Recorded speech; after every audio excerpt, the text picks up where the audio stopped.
Brasil versus Equador foi um jogo que quem assistiu desejou não ter assistido, porque convenhamos que em termos de fidelidade com a seleção brasileira, o jogo foi válido de ver, mas se vemos realmente em questão de qualidade e entretenimento, o jogo pouco entregou. Na verdade, uma seleção brasileira muito apática, que acabou pagando por algumas decisões que para algumas pessoas chegam a figurar covardia de Dorival. Os jogadores não conseguem ter o mesmo desempenho que em seus clubes, e o próprio Dorival Júnior não consegue colocar mudanças que realmente façam a diferença de maneira tão significativa numa seleção brasileira que vem devendo demais, devendo futebol, devendo garra, devendo raça. Se bem que contra o Equador, se a técnica faltou, acabou que a raça sobrepôs um pouco, a seleção acabou evitando o pior e com o gol de Rodrigo venceu os equatorianos. Mas ainda assim é muito pouco para uma seleção que está no quarto lugar, mas não tão distante assim na colocação limite, que é o sexto, e precisa o quanto antes ganhar gordura e pontos para ficar cada vez mais distante de maiores sustos e assim poder conseguir uma classificação sem maiores medos para a fase seguinte, que vai configurar, claro, na Copa do Mundo de 2026. É válido frisar que a seleção brasileira de Dorival não vai costumar prezar por tantas mudanças. Dificilmente vai ser uma equipe que vai arriscar tudo e assim mudar completamente as feições. Dorival preza por geralmente ter um esquema só, o que consequentemente faz com que tantas mudanças não sejam tão feitas assim. Além de que, segundo ele, a seleção fez uma atuação que não foi tão horrível assim. Do ponto de vista do resultado, foi convincente para ele e com isso, muitas mudanças não haverão. Então se você realmente achar que as coisas vão mudar da água pro vinho do nada, não é bem assim, ao menos não no esquema tático do Dorival e nem mesmo nas preferências que o Dorival colocar. Então vamos para o setor do gol. O goleiro Alisson está há 4 jogos na sua carreira de clean sheets, ou seja, sem levar gol. Ele se tornou o homem de confiança de Dorival, mais um treinador que coloca Alisson como homem de confiança. Lembrando que na época do Fernando Diniz, o goleiro de confiança era o Ederson, pela questão do aparato de jogar com os pés, já que o Ederson tem mais essa característica, haja vista que joga no City de Guardiola, e lá é muito comum esse tipo de jogo mais, vamos dizer assim, emocionante e ao mesmo tempo mais seguro entre goleiros. Pois bem, o Alisson vem evoluindo no treino com os pés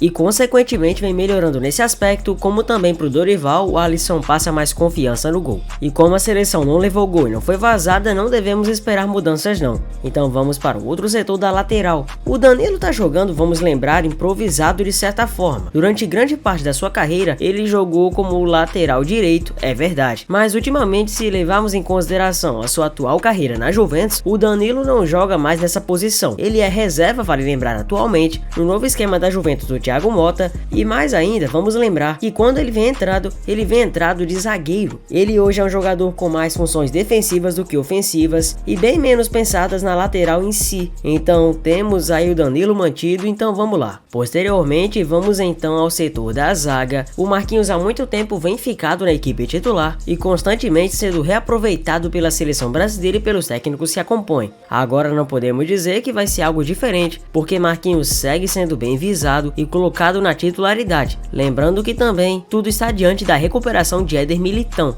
Mas como já sabemos, ou quer dizer, se você ainda não sabe, eu atualizo, o Militão não se recuperou a tempo da lesão que teve e o próprio Fabrício Bruno, que atuou em jogos como Inglaterra e Espanha no ciclo do ano passado em amistosos, voltou a ser chamado, mas é muito difícil que ele tome a vaga do próprio Marquinhos. Outro que também foi bem, tirando até bola em cima da linha, foi o Gabriel Magalhães. Consequentemente, como eu havia falado para você no vídeo anterior sobre o provável time contra o Equador, eu falei que o Magalhães ia tentar abraçar essa oportunidade com todas as forças, e de fato isso está acontecendo. Magalhães tem tudo para se tornar um nome de confiança do Dorival e a julgar pelo nível que ele vem jogando com o Arsenal, isso tem tudo a acontecer. Na parte da lateral esquerda, o Guilherme Arana mantém-se. Dificilmente o Arana será sacado, haja vista que segundo Dorival, Arana fez uma atuação consistente e ainda mais levando em conta a carência atual que a seleção brasileira tem em nomes de peso e importância para a lateral, não há dúvidas que teremos a manutenção desse jogador que atua como camisa 6 na seleção amarelinha. Vamos então para a parte dos volantes.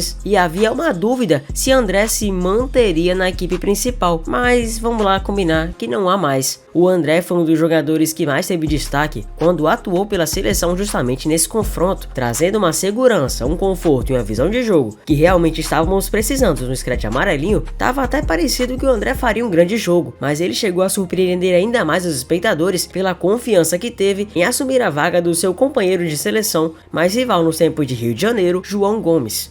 Para muitos, o André chegou a ter uma atuação muito mais sólida que João Gomes em todo o tempo de seleção brasileira. Com isso, o André mantém-se na equipe comandada por Dorival. E o BG, o Bruno Guimarães, que se tornou um dos jogadores favoritos na meiuca pelo próprio Dorival, também dificilmente será modificado nesse atual esquema. Haja vista que pro Dorival, ele consegue ter uma grande visão de jogo, além de que um poder de marcação importante, o que confere segurança para o meio campo da seleção, tão, digamos assim, prejudicado no tempo de Copa América, em que mal conseguiu criar nada e ainda assim abriu brecha para os adversários. Na parte central, ele, que é quase insubstituível no atual ciclo, chama-se Lucas Paquetá. O Paquetop sabe perfeitamente bem que na sua posição há uma completa escassez. Aliás, foi do Paquetá a assistência para o gol de Rodrigo, que acabou incendiando o jogo e consequentemente sendo o gol solitário na seleção contra o próprio Equador. E com isso o Paquetá tende a continuar na equipe principal. Como você viu, do número 1 até o número 10 do meio campo, dificilmente mudanças ocorrerão. Dorival segue se mantido nas suas convicções e, consequentemente, isso gera algumas críticas, porque ele poderia estar um pouco mais aberto a mudanças, já que nesse tempo de preparação de eliminatórias, uma mudança ou outra não seria nada mal, até porque não dá para fazer mudanças mais significativas em períodos como a Copa do Mundo, que aí realmente o caldo vai engrossar e, consequentemente, não haverá tanto tempo assim para pensar ou inventar. Em relação ao ataque, porém, algumas dúvidas foram colocadas à prova. A princípio, Luiz Henrique parece continuar na titularidade, só que Dorival vem testado o Endrick em seu lugar, para que na verdade faça o Endrick ir de camisa 9 ou mesmo, consequentemente, faça o Rodrigo ir para a ponta, já que o Rodrigo vem jogado improvisado numa função que ele não joga no Real de Carlo Ancelotti. O Luiz Henrique causou uma boa impressão, não que foi tão determinante, mas era só a estreia do cara na seleção. Convenhamos que se alguém esperasse que ele fosse dar uma de Neymar Prime, não dava. Ele acabou de entrar no ciclo canarinho e não é tão entrosado assim com os outros jogadores. Mas o Endrick, vale lembrar, foi um jogador convocado para atuar de fato. A seleção tem dois centroavantes disponíveis, o caso do Endrick e do João Pedro, e se não utilizar eles realmente seria completamente sem lógica. Colocar dois centroavantes lá e não usar centroavante seria um pouco até, digamos, bizarro se em nenhum jogo da seleção eles entrarem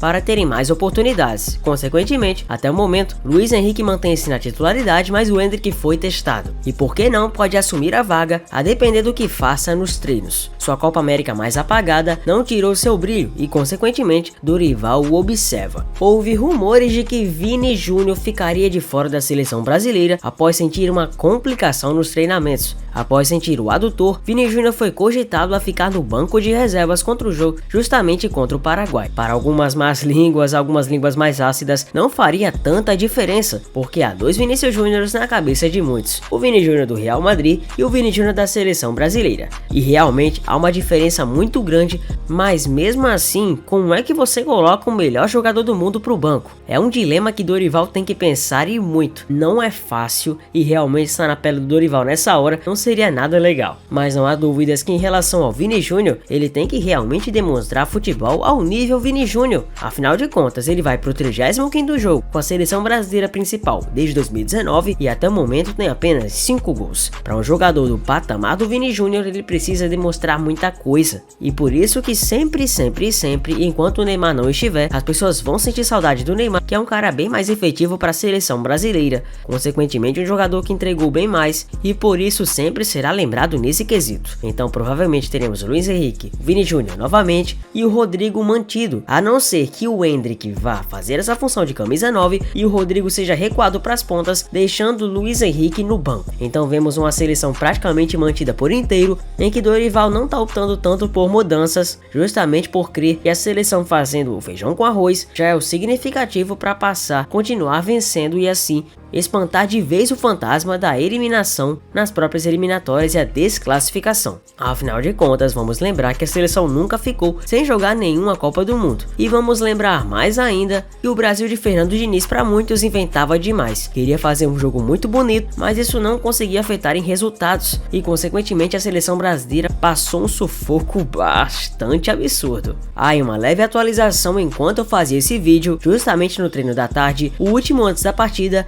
Endrick foi escalado entre os titulares no lugar de Luiz Henrique. Assim, Rodrigo foi deslocado do centro para o lado direito do ataque. Se não houver nenhum imprevisto, o Brasil deve ir a campo contra o Paraguai, agora sim, com Alisson, Danilo, Marquinhos, Gabriel Magalhães e Guilherme Arana, André, Bruno Guimarães e Lucas Paquetá, Rodrigo, Endrick e Vini Júnior. Um ataque 100% Real Madrid. Endrick já havia sido testado como titular na última quarta-feira, após lesão de Pedro, porém no dia seguinte, perdeu o lugar do time para Luiz Henrique. O Brasil ocupa a quarta colocação das eliminatórias com 10 pontos, 8 a menos do que a líder Argentina, já o Paraguai é o sétimo com 6 pontos. Vimos bem que a seleção brasileira não passou dificuldades ao vencer o Paraguai, e consequentemente, se nada de tão novo assim acontecer, não teremos tantos sustos, mas eu não vou dizer muita coisa não, porque vai que a seleção impressiona pra pior e aí as coisas complicam-se, mas a real é que vamos torcer todos juntos pro Brasil vencer pelo menos com tranquilidade essa partida. Você coloca fé nesse jogo? Comenta embaixo e conta pra mim.